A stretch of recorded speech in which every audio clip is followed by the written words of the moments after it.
Listen, for those of you wondering why Nigerians behave the way they behave, let me make this very clear for you people. Let me make this very clear to you people. The South Africans who are my lovelies, Ghanaians who are my lovelies, Kenyans, I've heard a number of people, pose questions like, why do Nigerians behave the way they behave?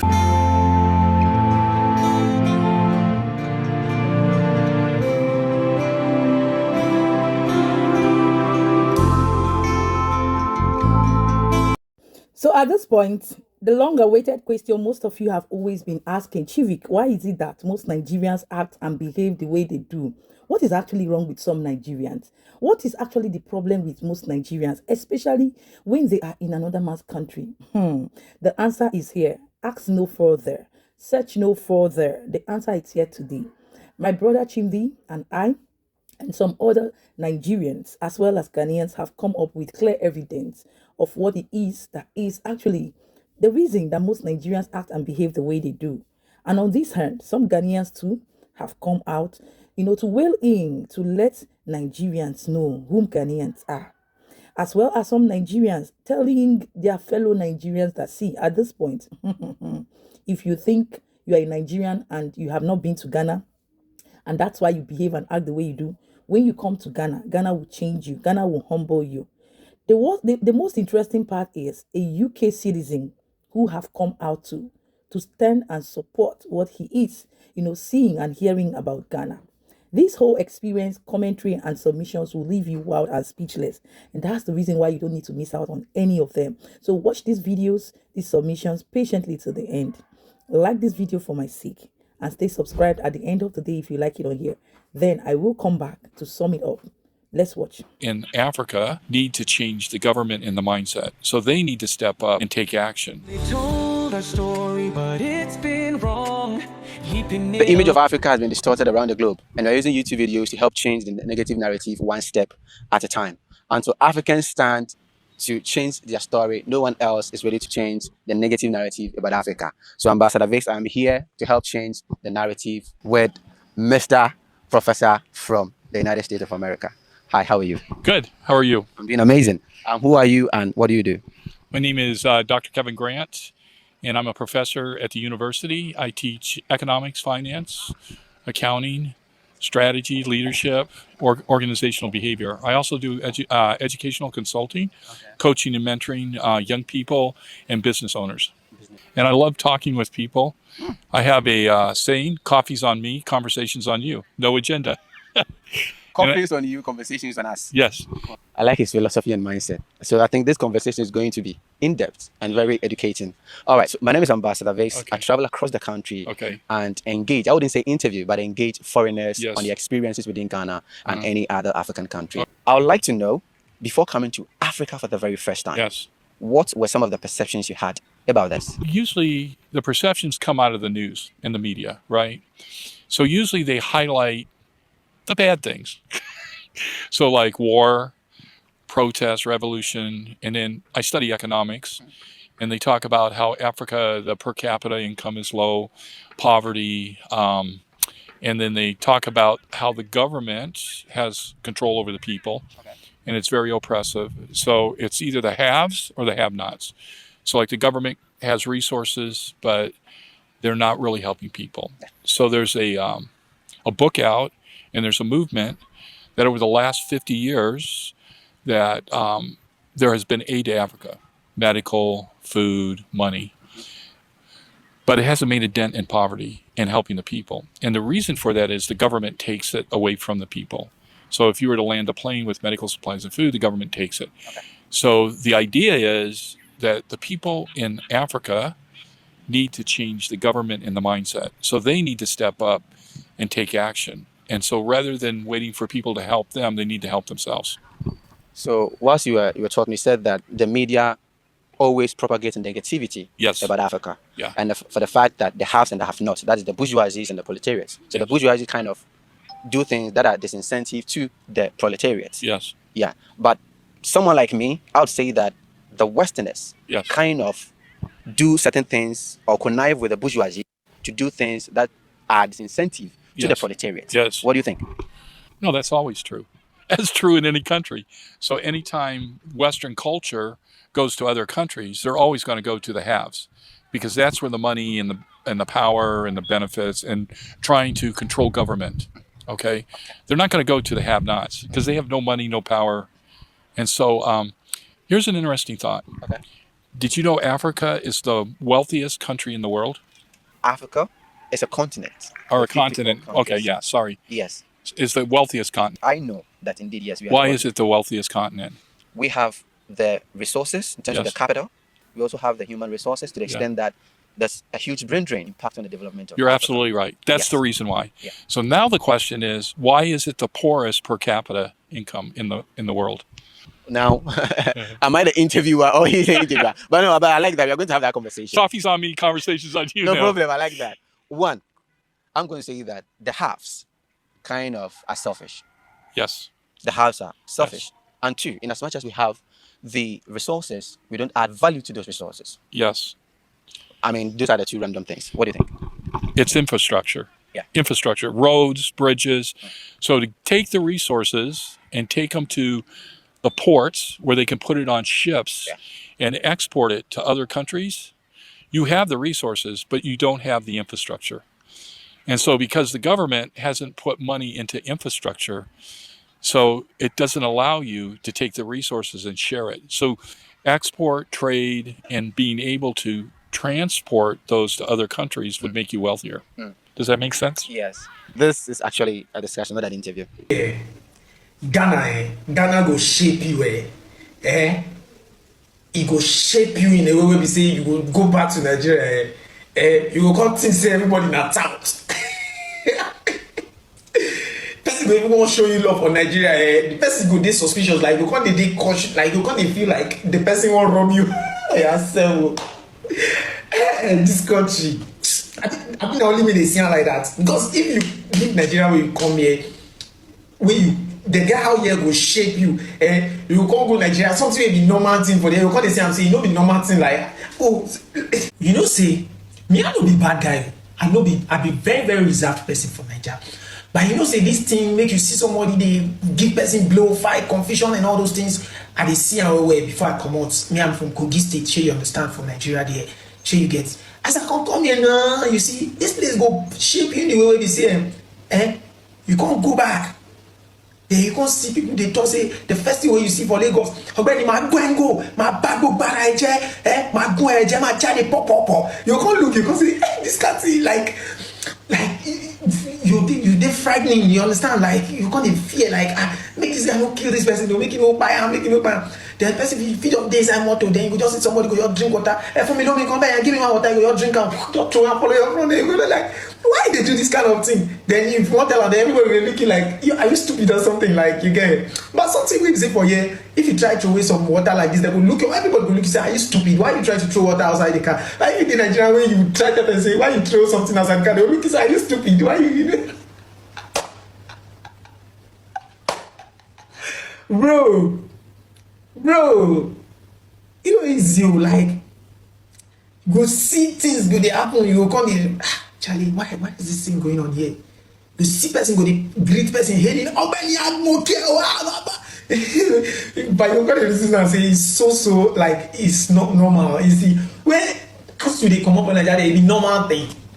By now you go Nigeria, you see person they chook person pop Still on the matter, finding work in Ghana as in Nigeria is really hard and crazy. In fact, I can't handle it. Immediately they ask you your name and your tonation sounds like a Nigerian. Or let me just put it like you're a Nigerian. No work for you. No work for you. No, you not go see work. You not go even smell them. What do you want to say? No work for you. They will not employ you. Employ you be far away. They will not employ you. That's why you see most of the Nigerians in Ghana, the girls, it's just like they are doing nonsense because nobody is trying to even employ their them. men self, some of them self beg for food. Oh my God. They go ask for 1 CD. They go ask for 2 CD. Our Nigerian men, they suffer for a year. Ghana is really crazy. Don't be deceived. Do you understand me? Don't be deceived. If you have your money to come and do your business, fine. You are okay. If you are here to study, fine. If you have your money to come and do show off, fine. Place around like like do Dorime, you just But if you're you are okay. starting life in Ghana, you make it to eventually you make it, but just For you to come and build yourself with just zero. know that it's not easy. My sisters and brothers, it's not easy. Okay? No graduate of Nigeria they can't here do for see work. No.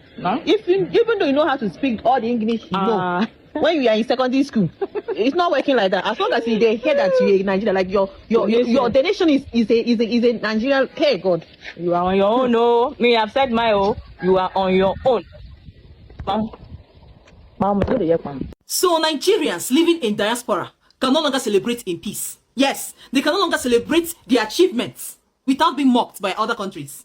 Now, this US economist, this man here, was indirectly mocking a Nigerian man who posted his Canadian citizenship on X.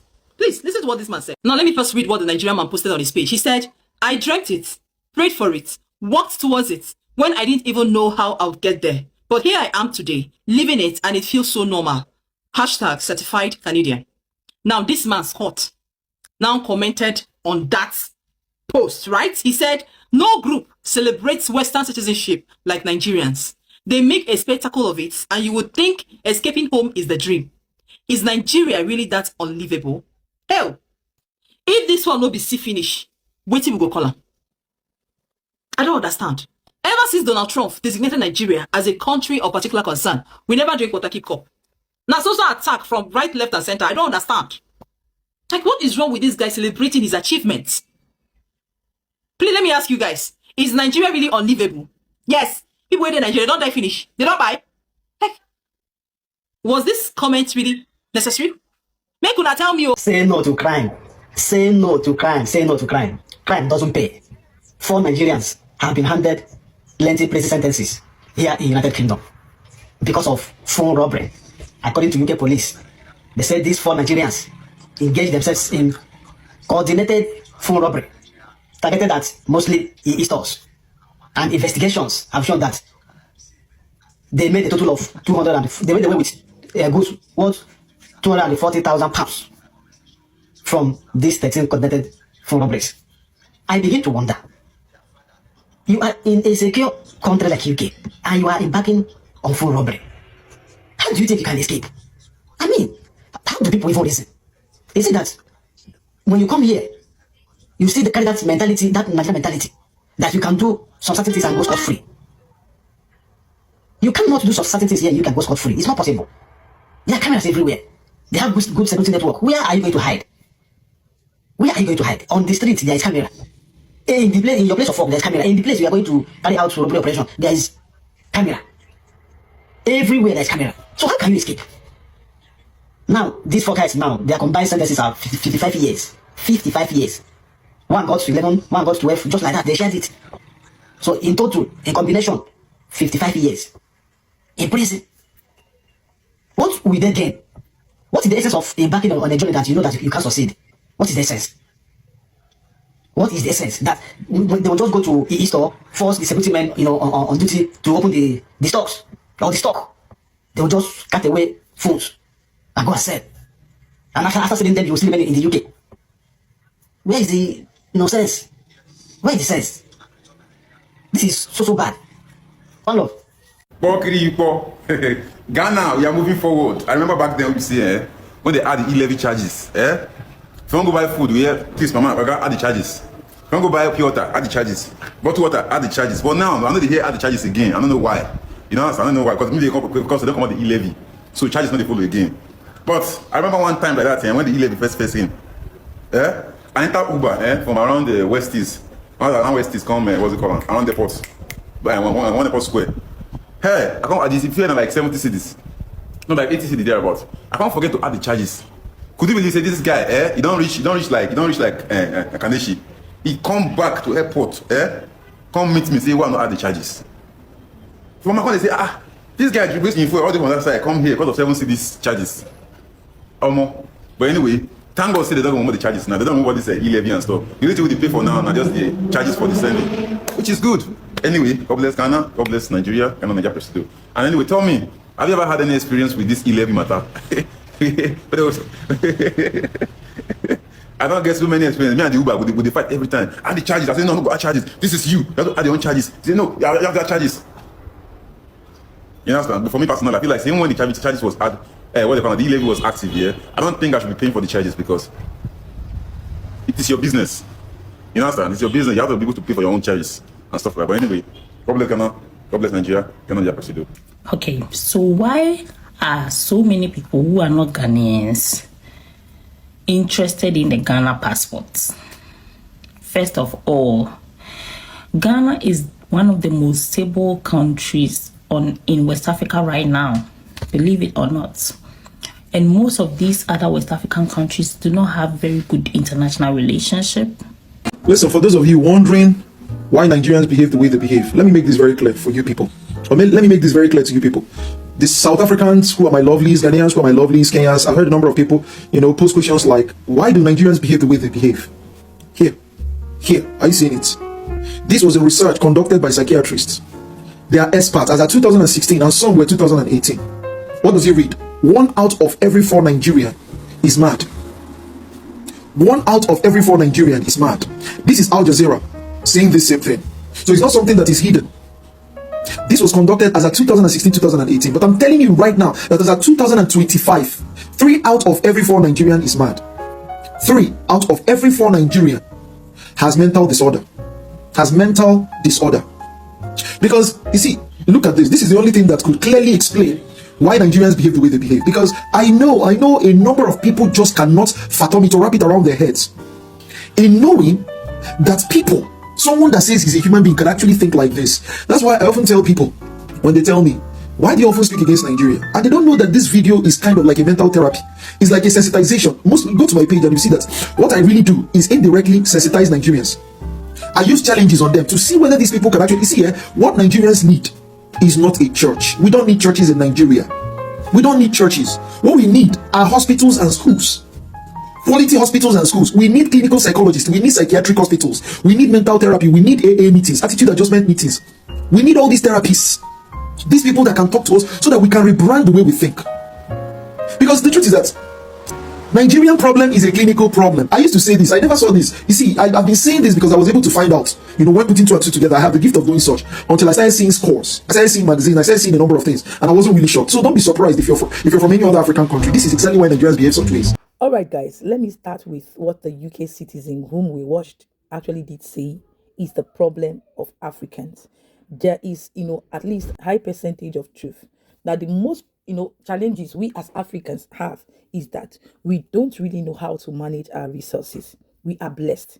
You heard him clearly saying Africa is the blessed continent, like the best continent ever, blessed with a lot of mineral resources, opportunities, wealth that is hidden even under the ground and on the ground. Everywhere you go, it's opportunity upon opportunities. But the problem are the leaders and how the citizens, which are also the leaders, manage this whole thing, our character, our behavior. Because hearing that, over time, Africa has been sold out on a very wrong narrative. And this generation is coming out to debunk and change the narrative from negative to positive, from poverty to wealth, making the whites know that we Africans don't live on trees. We are not impoverished, as they so say. At least give you a clear picture and understanding that we need to wake up, especially we as Nigerians, right? Ghana is waking up. Ghana has woken up and they are taking both steps as long as development, growth, GDP is concerned in this 2025 and beyond, right? Now, moving on. If you listen to what that my brother said, that when you come to Ghana or when you go to Ghana, your mentality, your mindset will change. Yes, it is true. Because I have learned over time now and observed how civil Ghanaians behave. Character-wise, mentality, their, relationship with people, business-wise, name it, culture, tradition. Ghanaians behave very differently from Nigerians as a people. On the positive, and this is no freaking cap, you see that the reason why most Nigerians are rejected, are being frowned at, is because of the way we carry ourselves, we portray ourselves so loud, arrogant, disrespectful, violent, name it. For that lady that was saying that it is definitely a thing to celebrate the citizenship of another country as a Nigerian shows the level of damage, like I will always say we are. Damaged mentality, to the point that Nigerians have, gotten so bad to the level that once they are granted citizenship, you see them jubilating all over the internet. If your country was good a thing, as you always claim as giant, Would you leave that country? Will you leave your country, Nigeria, to the point that you scramble for other people's citizenship, scramble for other people's passport, steal it, forge it, name it, and when you get it, you go out there in committing crime? Look at that one that was caught stealing in another man's country. Stealing. This is what they do. Stealing, unaliving, killing, duping. Like, my God, like literally the mental deformity of Nigerians is out of this world. No freaking cap. This is the reason why most countries, not just only Ghana, are detesting us. Exactly. And it said that when you come to Ghana or go to Ghana, you have a mindset, a different mindset. And I believe this is applicable to people who are ready for change, because we still have these lunatics that are Nigerians in Ghana. As Chimdi has stated, in every 4 or 10 Nigerians, 5, 6 out of them are mentally unstable and deranged. That's true. No freaking cap. And that is the truth about why most Nigerians, you see, act and behave the way they do. If you also listen to what my brother, Smiling Muscle, said, I really got so irritated and disgusted by that his submission by saying when the e-levy was there, Ghanaians did this, Ghanaians did that, this did that. And he actually intentionally was always refusing to pay. Look at it, tells you how disrespectful, law-breaking, arrogant, and uncivilized most Nigerians are living in Ghana. And this is the behavior of mental illness, as Chimdi has stated, we are talking about. Because make it make sense that when they put up a law, because you don't like it as a Nigerian or as a foreigner, you will not, abide to that law and regulation. And now you're coming out publicly, shamelessly, to say, thankfully, the law has been removed. You are calling people out that puts a certain law that is binding on, whether you as a foreigner and them as citizens. And you are feeling so, proud about it. You see what I'm saying? You see what I'm saying, you guys? You went ahead to listen to that lady that made it clear that Ghana is the most stable country in West Africa, and not just in Africa, currently in Africa as we speak. The most stable. That's why you see that vast majority of immigrants cut across the world, not just Nigerians, are going into Ghana to settle in, to invest. And mind you, Ghana is not for everyone. Ghana is a land that is, desecrated for some certain kind of people with some certain kind of behavior. And that's why when you go there with the wrong mindset, wrong character, wrong behavior, the spirit of the land, the gods of the land will fish you out, will hunt you down until you, on your own, pack your things and leave. You will be frustrated. So when they say Ghana is expensive, when they say Ghana is not easy to make money, of course you don't go there expecting that you pluck money on trees. It's because you did not go with the right plan, the right mindset, character, behavior, especially as Nigerians. You see, when Nigerians go to people's country, the only thing that they are interested in is, I just want to go there and make money by hook or by crook, any which way possible. That is why whether you are certified, you have your degrees, you have your skills, Ghanaians will always want to look at you very, very well to know the kind of character you are, Nigerian that you are, because of all this other character and behavior of Smiling Muscles and the rest of them as Nigerians there who are committing all these crimes. They say once beaten, twice shy. Once beaten, twice shy. You don't expect that all these things Nigerians are doing at the long run, Ghanaians will just come, embrace you guys wholeheartedly. They take their time. They are civilized, just like the whites. They are civilized. They take their time. They put an eye on you. They study you. They watch you for a long period of time to understand who is this Nigerian, who is this foreigner. Then when they find out that this is you and your identity, you don't need to force it. They will automatically cling to you, love and accept you. That is practically my experience with Ghanaians. When I started this space creating content, there were so many people that would never agree with me, that would never even want to watch me, that would not even like me. Not because I am a criminal or I am, a bad person. No, they want to know, who are you? Are you just talking for talking's sake? Are you just, talking because of content, because of views, because of money? No, until most of them, I won't say all, most of them now understand where I'm coming from. This person is beyond content. This lady is beyond content. She's just being herself, being real, owning her truth, standing for the truth without fear of favoritism, sentiment, emotions, nor bias. And I've lived it over years now on this space, relating and creating content.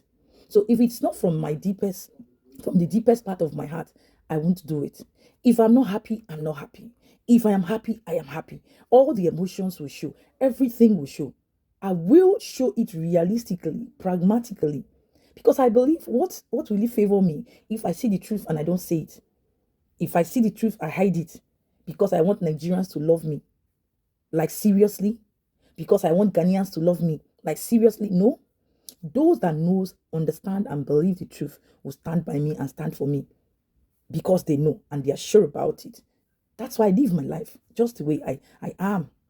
Right? This is not me coming to, brag or whatever, say I'm perfect. No, I make my mistakes. When I make those mistakes, most of you understand, this one don't make small mistake. And I take corrections immediately. When you correct me, you go, Chivik, is this, is that, is like this. I take corrections immediately. I don't come arguing, debating, or insulting, calling Ghanaians out, doing all those rubbish. No, I don't do that.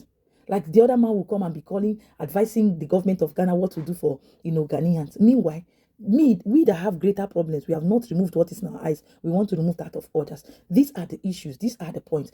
And this is why Africa is still limited. We are still held hostage because of all this mindset of Nigerians and all these people that have refused to grow up, develop, and civilize.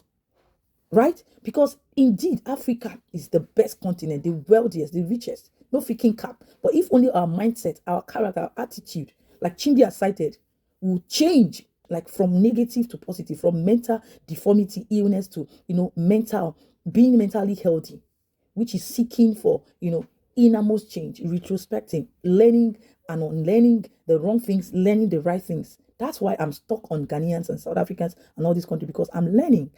Like I'm in Nigeria, I'm learning a lot from Ghanaians and all this country. Talk more when I go there. That's automatically everything about me will change. That's the kind of person I am. I'm prone to change, positive one at that. And that's what I endorse every Nigerian to do, so that we will not be on the bad record path late. Imagine when all Nigerians begin to turn new leaves, begin to do the right thing, begin to learn when to speak and when to be quiet, respect your host countries and all the rest. Imagine how Africa, West Africa, Ghana, and all these countries will be. Anyways, I can go on and on.